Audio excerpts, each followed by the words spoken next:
Jangan lupa untuk subscribe YouTube channel Metro TV News dan nyalakan notifikasinya. Pemirsa, dunia hukum di Indonesia berduka dengan wafatnya anggota Dewan Pengawas KPK Artijo Alkostar hari Minggu kemarin. Mantan Hakim Agung yang dikenal galak terhadap putusan untuk koruptor itu dimakamkan di Komplek Universitas Islam Indonesia Yogyakarta pagi tadi. Innalillahi wa inna ilaihi raji'un. Innalillahi wa inna ilaihi raji'un. Innalillahi wa inna ilaihi raji'un.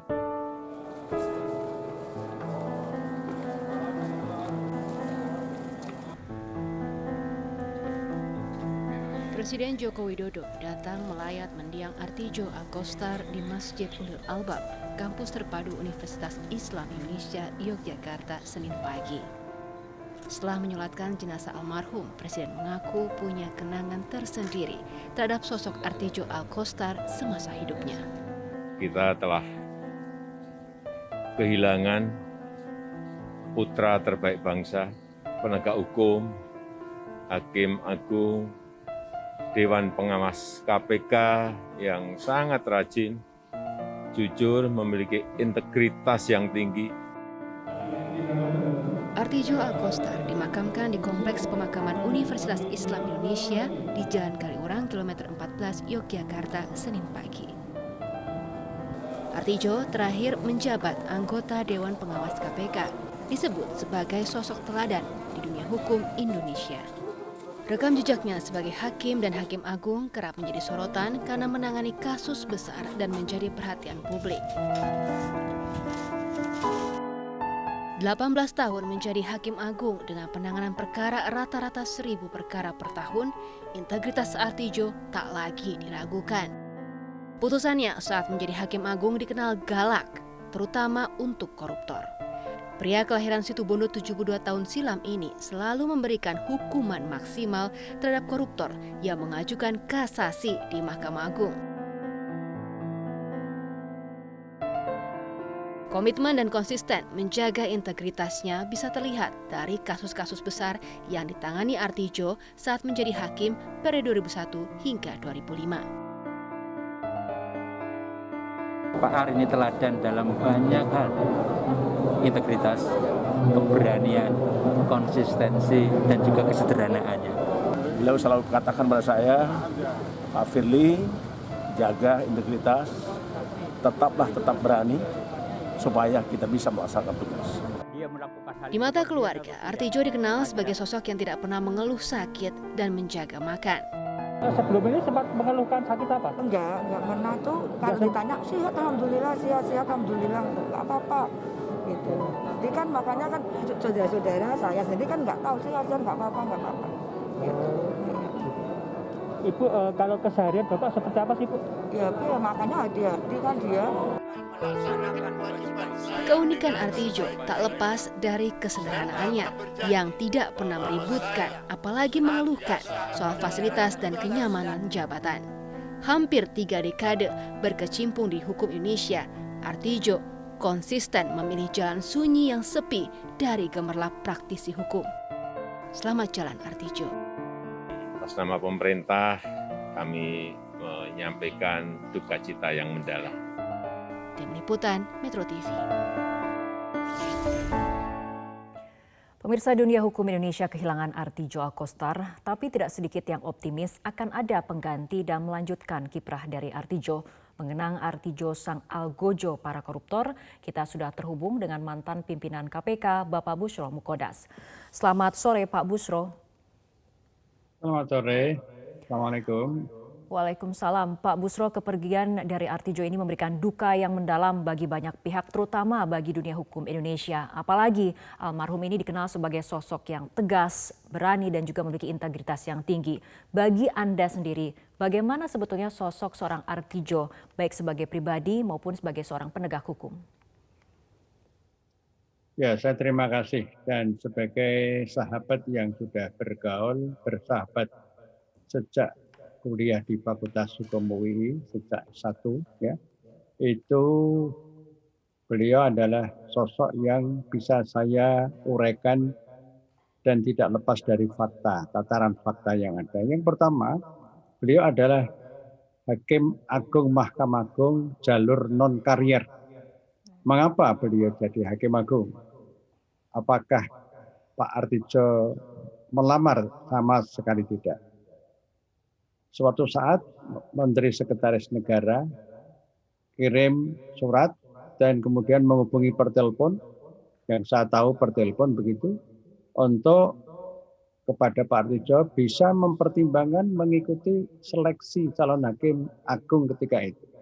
Kemudian karena beliau sebagai dosen Yayasan Badan Wakaf Universitas Islam Indonesia, lalu berembuk dengan kami. Saat itu kami selaku pimpinan Fakultas Hukum melakukan proses perembugan bersama secara kolektif.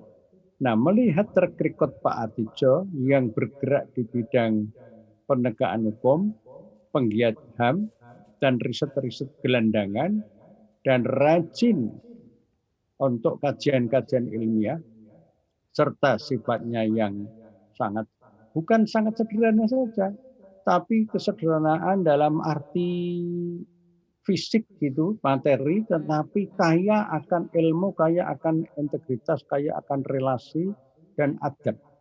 Nah, ketika itu akhirnya kami memutuskan.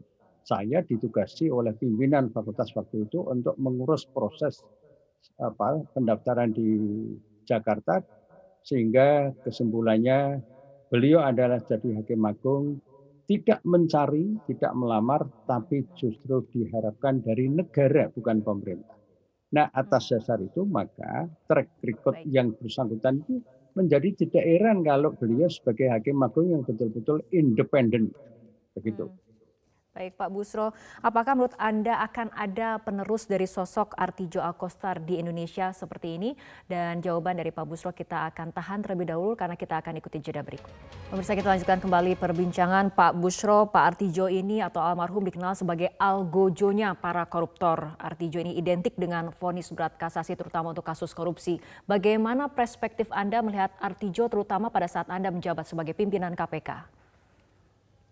Ya, kalau pertanyaannya seperti itu, kami di KPK 4 tahun dan sebelumnya juga mengamati dunia mafia peradilan, mafia politik, dan mafia koruptor yang sudah bersifat radikal ya, sehingga saya menggunakan istilah radikalisme korupsi itu memperoleh basis faktanya ketika kami di KPK dan seterusnya. Nah, melihat konstruksi kasus-kasus di KPK waktu itu, memang korupsinya sudah kira-kira tahun 2012 itu kami menyaksikan sendiri, mengidentifikasi kasus dan melakukan klasterisasi kasus, penggolongan kasus.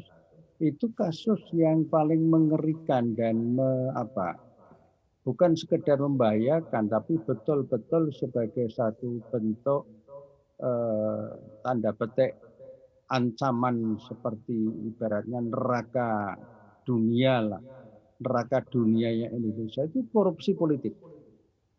Korupsi politik itu korupsi yang dilakukan oleh pejabat-pejabat negara dalam arti luas, satu. Kemudian yang kedua dilakukan dengan menggunakan instrumen-instrumen aturan-aturan negara yang dibuat memang didesain untuk itu. Itu.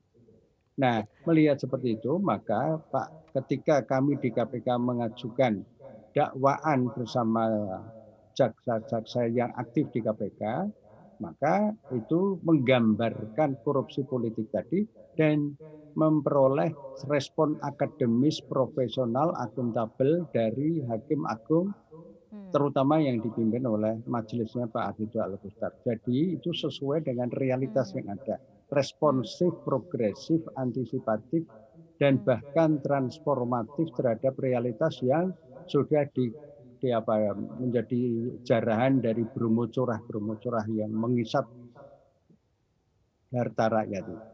Oke. Jadi apabila Anda harus menilai sosok Artijo dengan sejarah pemberantasan korupsi seperti apa Pak Busro? Seperti apa yang menjadi spirit dari tuntutan jiwa dan moralitas Pancasila, nilai-nilai kebangsaan, dan sekaligus mencerminkan aspirasi rakyat yang itu dengan kata lain mencerminkan kesadaran demokratis demokratisasi melalui putusan hakim yang bukan mengada-ada, tetapi semuanya berdasarkan fakta seperti tadi yang secara garis besar saya sampaikan, korupsi politik tadi, sehingga justru itu yang terpenting ke depan adalah bagaimana Mahkamah Agung, bahkan juga fakultas-fakultas hukum negeri maupun swasta, itu mengambil hikmah terbesar bagaimana pendidikan calon hakim ini paling tidak melakukan kajian terhadap warisan tradisi profesionalisme independen dari Pak Artijo. Sangat mahal itu, sangat mahal. Ya, Pak Busro, ini tidak hanya korupsi, ada banyak kasus lain yang juga dijatuhi hukuman berat oleh almarhum Artijo, terutama bila negara serta korban yang terdampak ini adalah lemah ketika berhadapan dengan otoritas dan juga hukum. Bagaimana kemudian sebetulnya konstruksi pikiran dari sosok almarhum, terutama Anda sebagai seorang sahabat dari almarhum? Komisi Yudisial waktu itu kami berhikmat di sana melakukan riset terhadap 1.000 lebih putusan hakim seluruh Indonesia di tingkat nasional. Kita ambil sampelnya. Dari kajian-kajian itu memperoleh satu konstruksi yang secara umum menggambarkan betapa pentingnya hadir sosok hakim yang bisa memahami fakta berupa kasus-kasus itu dan menarik kasus-kasus itu ke dalam moralitas hukum, aturan hukum, dan teori-teori hukum yang responsif. Disitulah kami melihat tidak sedikit hakim di Indonesia ini yang kami riset putusannya cerdas banget. Nah, kemudian ketika kami membaca putusan Pak Artijo, ternyata tidak jauh dari itu. Ya, tidak jauh itu artinya juga mencerminkan putusan-putusan yang responsif terhadap semakin sistemiknya kriminalitas umum gitu di Indonesia, sehingga perspektif terhadap korban, terhadap victim itu memperoleh tafsir filosofis, ideologis dan yuridis dari sejenis Pak Artijo itu. Baik, Pak Busro, apakah Anda optimistis akan ada pengganti dari sosok Artijo? Karena apabila kita lihat saat ini tidak sedikit koruptor yang kembali mengajukan kasasi ke MA, begitu tahu Pak Artijo ini tidak lagi menjadi hakim agung di MA. Kami waktu di Komisi Yudisial itu tugas utamanya antara lain melakukan seleksi calon hakim agung. Dari beberapa kali seleksi yang kami lakukan berbasis track record dan parameter-parameter lain yang akuntabel gitulah secara akademis, itu memperoleh gambaran tidak sedikit ternyata calon-calon hakim agung itu, bahkan yang sekarang sudah berjabatan, beramanat di Mahkamah Agung itu, tanpa menyebut nama tentunya, beliau-beliau ini cuma belum kondang aja, terutama lewat media. Tetapi kepribadian beliau, integritasnya, akhlak karimahnya itu kami mengenalnya dengan baik. Tidak sedikit seperti Pak Artijo itu. Cuma masalahnya ialah bagaimana itu kemudian menariknya ke dalam kerangka putusan-putusan sebagaimana telah diteladankan oleh Pak Artijo. Nah, ini persoalan yang ya gampang-gampang sulit begitulah. Baik, ya tentunya berarti Pak Busro dan kita semua tentunya berharap akan ada penerus dari sosok yang memiliki integritas tinggi seperti sosok almarhum Artijo Akostar, dan tentunya kita semua kehilangan sosok dari Artijo terutama di dunia hukum Indonesia. Baik, terima kasih Pak Busro telah berbincang bersama kami di Prime Time News untuk kali ini.